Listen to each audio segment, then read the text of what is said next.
I am very, very excited to be able to consolidate with you certain issues and then try and understand and analyze the complexity of a pandemic in 2020, and then try and show you the rainbow within COVID-19. So when we decided the title of this talk, we decided for the rainbow beyond, but I think that now we can say that there's a rainbow within COVID-19. So let me start with my first slide. And my first slide is, please, please, please forgive me, because I really need to start with some cornerstones, because if I don't start with these cornerstones, my whole talk will not make sense. So please forgive me for these cornerstones that are going to be in binary format. So basically, I will propose some questions and I will respond to those questions, just so that we are all on the same page. So the first question that I am asking myself, and I'm asking you, but I will actually respond on your behalf, is, are we experiencing a pandemic? And the answer, of course, is yes, we are in the middle of a pandemic. We are actually at the start of a pandemic. The second question I'm asking, and I will answer for you, is this caused by an animal-borne virus? And the answer is, of course, yes, it is. It comes from an animal. And you know why? You know why? Guess why? Because from the virus's point of view, we are just another animal, whether we like it or not. The third question I will answer for you is this causing infection, disease, and death? And the answer, of course, is yes. This is a virus which is highly transmissible. It is a virus that is infecting growing numbers of individuals. In certain individuals, it is causing disease. And in a smaller proportion of those, it is causing death. Okay, now let's talk about the real stuff. So is this going to go away in the next few years? And the answer is no, it is not going to go away. This virus is here to stay forever. Okay? It's here to stay forever. It is becoming endemic in the human population, and until it will become fully endemic, it will not stop its race. Vaccination will help, but the virus will still try and become endemic. Okay, so what's in this for me? So what about you? What about me? Does this mean that me and you are going to have to learn to live with this virus? And the answer, unfortunately, is yes. We are all going to have to learn to live with this virus. Okay, so where does this story start? Let me start from very, very far away. This is a horseshoe bat. It is a bat that is widespread in Asia. It carries many viruses, and among these, it carries coronavirus. These bats should have stayed in the middle of the jungle, and instead they were brought out from their natural environment, and they were brought into a live bird market, a live animal market. Now, live animal markets are ugly places.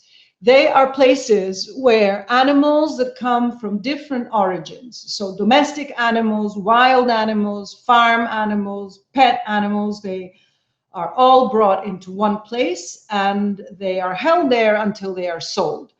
And this picture shows you what these markets, this is like the clean part of the market, okay? But the reason why I put these pictures up is that you will see that in the picture on the left here, these are dogs, okay? Dogs are eaten in some parts of the world, and these are rabbits.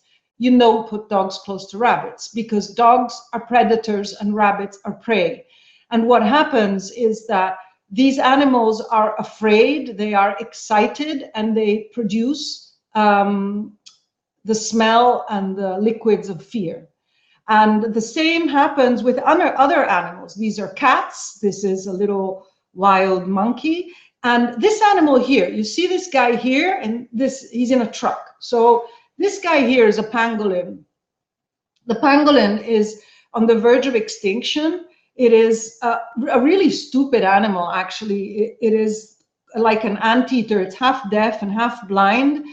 And the only way it can defend itself is with scales. And these scales are very, very interesting to a certain part of the world. They are used in Chinese traditional medicine. And this animal is poached, and it has been brought to the verge of extinction. And just to give you an idea, last year they sequestered 10 tons of pangolin scales that were being exported from Nigeria to China. 10 tons. Do you realize how many pangolins that is? It's a hell of a lot. But pangolins are not big animals, and scales are not very heavy. And so basically, because of this constant encroachment and invasion of habitats that we shouldn't be invading, but we should actually be protecting, a virus from a bat and a virus from a pangolin came into contact, and you know what happens? Mother Nature does what it can do. Mother Nature creates, and Mother Nature doesn't only create kittens and like pretty little squirrels, it also creates poisonous substances, and it also creates viruses. And this time it created a virus that was not only able to infect the pangolin and the bat, but this virus was capable of infecting a series of other species, including Homo sapiens, because Homo sapiens, they are part of that market. And so, of course, Homo sapiens and the people who were in that market when the virus emerged were the link to the pandemic explosion of this virus. Now, this has happened in the past. Like, this is not the first time that we get a spillover of a virus of this type, but look at what Wuhan looked like 100 years ago, okay? So in those buildings, probably there was a live animal market. But if a disease is moving on the back of camels and is moving, you know, at the speed things would move 100 years ago, probably a similar virus would have been extinct. It would have not made it to the rest of the world, because if the virus does not find enough hosts to infect or is not able to spread very fast, it will be a self-limiting infection, and it will resolve. Now, what happened in December 2019 is that Homo sapiens put that virus on multiple planes. And with these gigantic suppositories of virus, we managed to successfully infect the whole world. Okay.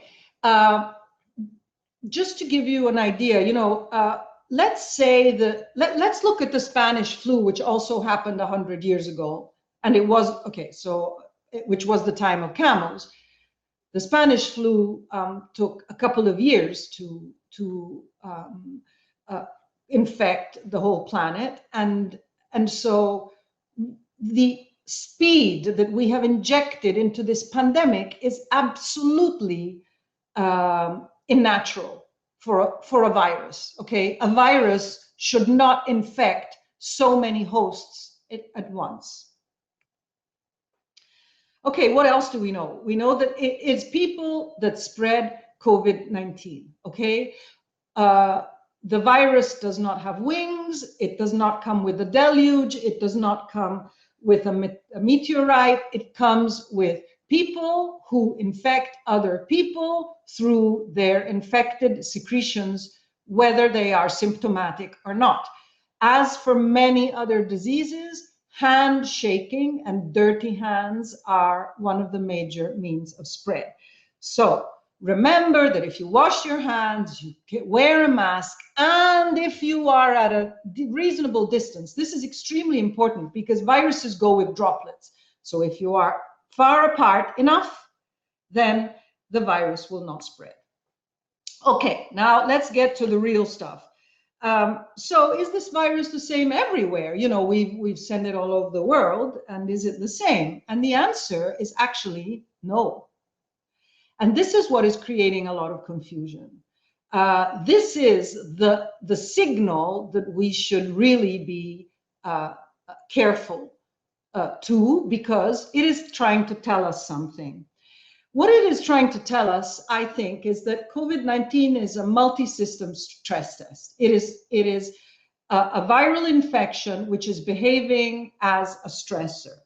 And it is not only stressing the health system, and I will not go into that just now because we know about that.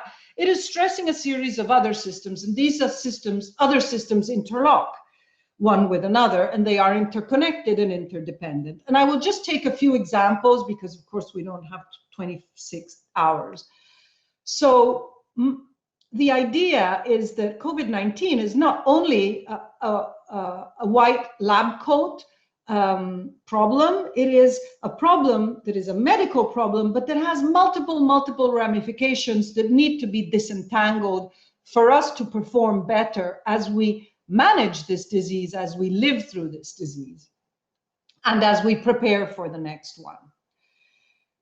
I don't think that this slide needs any further comment from me. I think it speaks for itself. I just want to point out one thing, if you can see my mouse. Here you see 2010. This is obviously the Lehman Brothers, but it is also, there was a pandemic here. There was a pandemic in 2009, an influenza pandemic. So I think that the proportions don't need any further characterization. But if I put on another pair of glasses, like the glasses of a mayor or glasses of an administrator, I would say, but look, is this a disease of cities? Is it a disease of certain fragile cities? We know that Milan, unfortunately, has been devastated, and it will be years before the city recovers. But it's not only Milan, it's New York, it's London, it's Paris, and it's Madrid. So the question I have for you, leaders of the business community, is what is it that these cities have that have created these fragilities that have made them collapse under the weight of a little ball made of jelly? This disease is transforming our social life. On the left, you see this year's pilgrimage to Mecca. Just next to it, you see what it usually looks like. It's actually much worse than that. That is a conservative picture. You are aware that there are a series of protests that are occurring now in the United States, which are based on the racial tensions there are. And this situation is absolutely explosive. It is explosive because it spirals. It will spiral negativity because people who protest congregate, they don't wear masks, they get sick, they don't have insurance, they're more frustrated, they protest more, they get more sick. And so we have to understand that like, we're gonna have to manage this. It's not that we can pretend that this is gonna go away, and we have to manage this, bearing in mind that, you know, people, we are social animals, and we need to continue behaving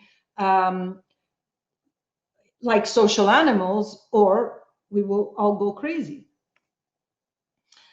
And then, of course, this is a disease of movement. All of us spent a significant part of our life on planes, reaching destinations which were mainly for work, also maybe social, a little bit for vacation. Maybe in the post-pandemic, we will only be traveling for vacation, and we will be doing all our work from home or from the office, and we will not be crossing the Atlantic backwards and forwards with machines that pollute very much, but apart from that, that carry people that belong to different communities and that have different health conditions and that can ignite severe health repercussions. And so this is another ramification. This disease also influences pollution. We know, we have heard, I don't need to tell you, their pollution has improved. Certain indicators have significantly improved, others have improved not so much, but you know, we have been able to see that nature is back. If we switch certain things off, nature is coming back.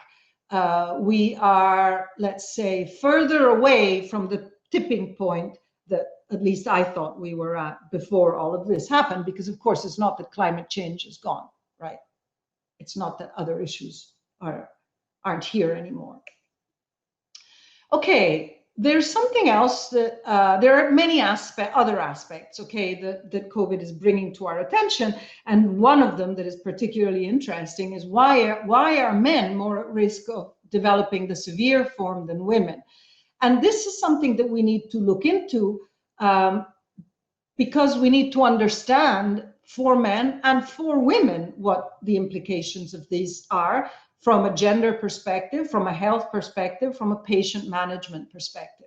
But what we need to do is we need to pool data from the greatest number of female patients that we can have access to, because we can actually make some groundbreaking discoveries by looking at big data. And so I think that COVID-19 is a truly transformational event. Okay, so we are at a point of refresh. I don't know if it's the right medicine for the world economy, because I really don't have a clue, but certainly it has affected significantly the world economy, and so the world economy cannot pretend that this hasn't happened. And while we keep calm, carry on, and we continue, and please, please, please, we have to lead by example. We are a community of educated people, and we cannot pretend that this is a joke. But with all the ugly things I said, I want to go back to my title. We say that every cloud has a silver lining, and I think that this opportunity has more. It has a rainbow within, but they're the best we have at this moment. Okay, so let me show you and let me tickle your imagination with some provocatory thoughts. So this is a diagram of health as the ancient Greeks used to look at it. And in the center, you see world, time, and man. And then there are a series of other drivers. Let's see what the ancient Greeks thought that health was about. Well, health was about terra, so everything that comes out from soil, so from animals to products of land to what comes out of water. Look at aqua. Aqua is also extremely important for health, but not only. Air, so air, of course, pollution, but also fire. Fire is extremely important, and I will come back to this. I will come back to this because the planet is burning, and this was mentioned yesterday by Professor Pacheco, and I think that it deserves a bit of our attention. But now we have big data. We don't have what the ancient philosophers had. We have much more. We have big data. This is a pandemic that we are filming. We are sensing, we are measuring every single bit of this pandemic. And what we need to do is try and put it together. And so we have the tools, we have the data, we just need the desire, the energy, and the motivation. And so how do I think that big data can transform how we look at health? Well, the first thing is that health cannot be something which is connected only to Homo sapiens. It has to be something which is connected to the rest, because Homo sapiens is dependent from other forms of life on the world. And we need, therefore, to have a circular approach to manage this as a closed system. And we have the data. And so let me show you very briefly what we are trying to do in collaboration also with Bocconi and with other universities. But we need more business. We need more guys like you and more ladies like you. We need to have more people who are in business. We have launched this convergence initiative. It's an interdisciplinary convergence initiative, which is called Circular Health.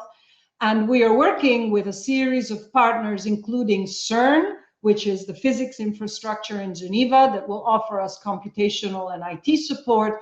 We are working with C40, the strategic conference of the biggest 40 cities in the world. And we have a series of other groups, and we have identified these cross-cutting topics that are stem from COVID, but that can be used then to advance health as a system. And I just want to give you a few examples of the things we are doing, because this brings me back to one of the, again, one of the issues that were raised in previous sessions, and which is how do we engage students and people, and you know, our students and our professors and our younger staff in sustainability? Well, there are many ways to do it.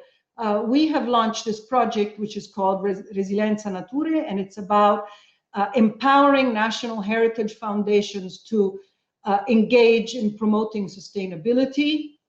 We have identified a series of bioindicators that we use. In this case, we use bees, we use the microbiome of the soil, we use plants, but basically this is bringing people back into the heritage buildings that were abandoned because were closed down because of the lockdown. And so I think that we need to bring people back with new ideas.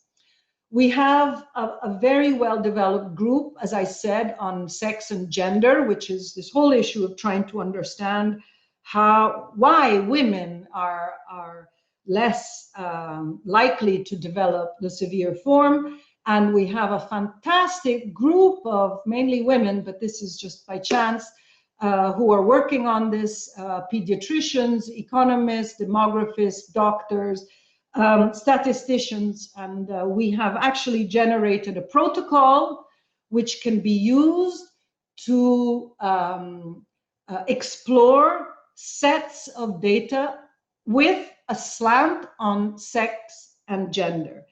And so we are happy to share this. We are happy to talk more about it and to, you know, have people like you who contribute. And I have to say that Bocconi University has been instrumental for this project. So, okay, the point I want to make to you, leaders of the business schools of the world, is that Homo sapiens are the guardians of the planet, whether we like it or not, because we were provided with the right amount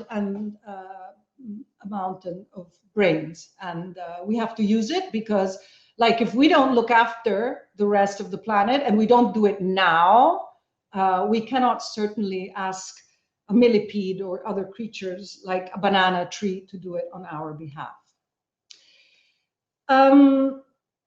Okay, so let me tell you three crises, three thoughts which spur from COVID-19, and that I think emerge from this catastrophe, which, as I said, is also an opportunity. The first thing is the scientific community has shown to be divided. It has shown to be not loud enough in communicating before the fact that this was going to happen.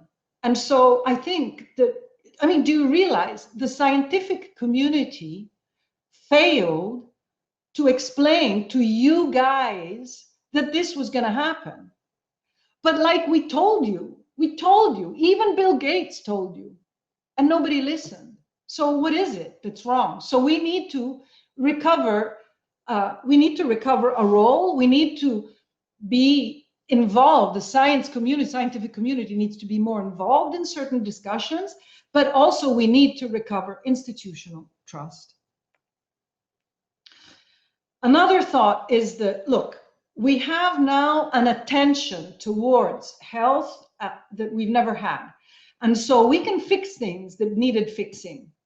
And I refer to Novak's movement. I refer to flu vaccination, which is a very good measure of public health. I have my flu vaccination every year, and I vaccinate all my family and everybody who's around me, because like you guys now, you talk about, oh, but what about the long-term effects of COVID-19? And what about the long-term effects of the flu?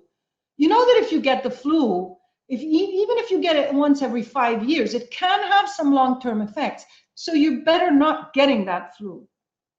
And so let's try and act collectively in understanding the wealth of public health and how we can capitalize on this opportunity that is not going to come back. And this is the real take-home message, okay? So this is why I'm here. I'm here to tell you that COVID-19 has forced us to conduct a real-life experiment, which was totally unimaginable only a year ago. So like, we couldn't have done this in a lab, right? We couldn't have measured the effect of a lockdown in a lab. We couldn't have simulated this, but now it's done it for us, okay? Okay, so certain things are going to have to be updated. Priorities are going to have to be updated. We are in a different world after the pandemic. And so, dear business leaders, why don't we do something to finally embrace sustainability? And this brings me to a question that was raised by Professor Pacheco to Professor Monti at the beginning of this conference, revolving around how the pandemic actually can affect our democratic systems. I think that Professor Pacheco was very, very clear in what she said at the start, which was, hey, look, the world is burning. You know, we have some major ecological disasters. Government can be pressurized. So what do we do? How do we do it? Where are we going? How are we going to fix this? And of course, I don't have an answer. I don't have an answer, but I have been trying really to create interdisciplinary groups to make them converge around common goals. And I think that the message that I feel I should give you as people who are involved in educating students in social sciences is this. So how do you engage students in sustainability? And the question and the answer is we weave. We have to weave. And what do we weave? We can't work by silos anymore, okay? We have to weave. And we need to weave the humanities and the sciences together. These cannot be separate silos. We cannot continue to be totally impermeable to what is happening next door, but also the humanities bring out our values, they bring out our empathy, they bring out what we vibrate and what we resonate for. And we should vibrate and resonate for that rainbow that hopefully we will be able to explore and exploit and be used to be in a better place sooner rather than later.